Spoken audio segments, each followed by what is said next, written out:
vi voglio parlare di barre per le motoseghe. Due messaggi semplici ma chiari. Abbiamo le alternative alle barre Oregon, che sono dei prodotti di ottima qualità, con delle barre steel.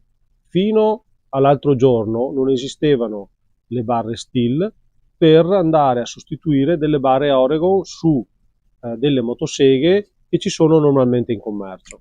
La Stihl ha fatto le barre, fra virgolette, di concorrenza, quindi quelle compatibili con Oregon, però mettendoci del suo. Durano il 50% in più di tempo e pesano il 20% in meno. Abbiamo tutte le alternative valide, o perlomeno per le principali barre della concorrenza, quindi di Oregon. Qui abbiamo una barra Oregon e qui dietro abbiamo esattamente la barra che può andare bene per Ecco, Homelite, Husqvarna, Jonsered, Makita, McCulloch solo e tante altre.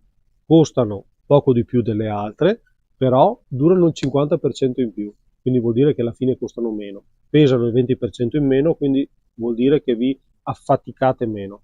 A sto punto, cari ragazzi, non vi resta altro che, se ne avete necessità, di provarle e capirete qual è la differenza fra Stihl e gli altri. Quindi noi sappiamo che di questa barra qui, che è un passo 3,25, 72 maglie, 1,5 mm di spessore.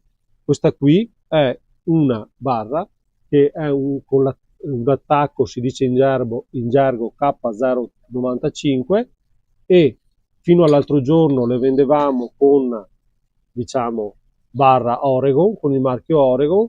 Da oggi le vendiamo con il marchio Stihl. Le nostre barre hanno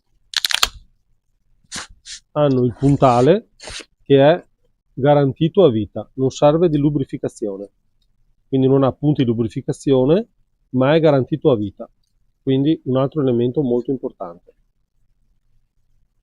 Buon cambio barra.